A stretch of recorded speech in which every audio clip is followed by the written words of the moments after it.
దూరంగా పెట్టండి. ఇలాంటి దొంగల దగ్గరకు రాని బాకండి. ధర్మవరంలోనే ధర్మం ఉంది. వీడు ఏ కులమో ఎవరికి తెలియదు. వీడికి ఇంకా ఒక మాట చెప్పొచ్చో చెప్పకూడదు. వీడు నాయుడు గారి దగ్గర ఉంటేనే కమ్మ ద్వేషి. వీడు కమ్మ వాళ్ళంటేనే యాంటీ. వీడికి కమ్మ వాళ్ళ దగ్గరే డబ్బు సంపాదిస్తారు. ఇప్పుడు 3-4 వందల సుమారుగా కమ్మ కార్పొరేట్ కంపెనీల దగ్గర డబ్బు సంపాదిస్తారు. కానీ కమ్మ వాళ్ళంటే యాంటీ. దయచేసి ధర్మవరంలో ఉండే కమ్మ నాయకులు కూడా కొంచెం ఆలోచించాలని వేడుకుంటున్నాను.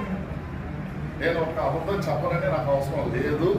కానీ వీడు చేసిన ఘోరాలు ఉన్నాయి. వీడికి ఇప్పుడు పాపం పండిందండి. అన్నీ ఒక్కొక్కటి బయట వస్తాయి. ఇంకా చాలా ఉన్నాయి. వీడి బినామీలని నేనేమి చెప్తుంటే విన్నాను. ఉన్నాయి. ఇవన్నీ కూడా బయటకు వస్తాయి. ప్యాకేజీ లేదే ఏమి లేదని మన అందరికి తెలిసిందే కదా. ఇప్పుడు ప్యాకేజీ అంటే బీజేపీలో